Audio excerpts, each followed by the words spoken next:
Welcome back, YouTubers, to Front Engine Dragster Life. Front Engine Shop. Blah, I'll get it right here in a minute. The Dragster Shop Life. I said I was going to do a part 2 to the 98 Toyota Camry video. Valve cover removal, cleaning, and all that. Well, I kind of forgot to do that. I was so busy that I just forgot to do it. So, pretty much at the finish up stage now. As you can see, the valve cover's back on. As far as removing the carbon buildup, I had to actually cut the rivets out.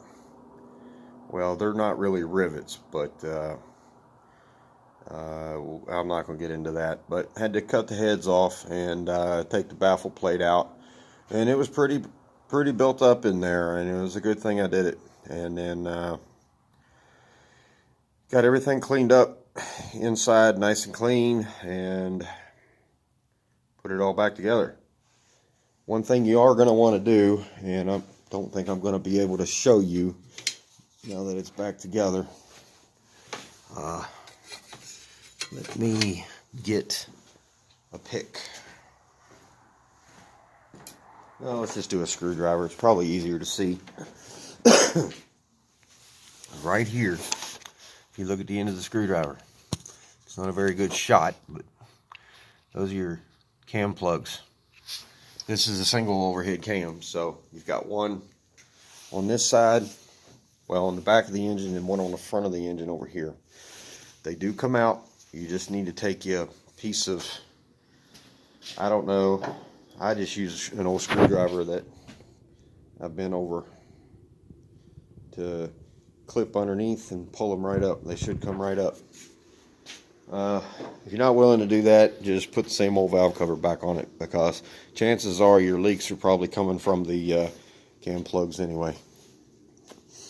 But clean them up real good and dry them off and put new sealer on there. I like to use the Ultra Gray. I have pretty good luck with that stuff. The curing time is a little longer than I would like. But it holds up well. So clean the valve cover, vacuumed out with the shop vac all the old buildup, loose buildup down inside the head that I could get to. Installed a new valve cover gasket. You can see it there.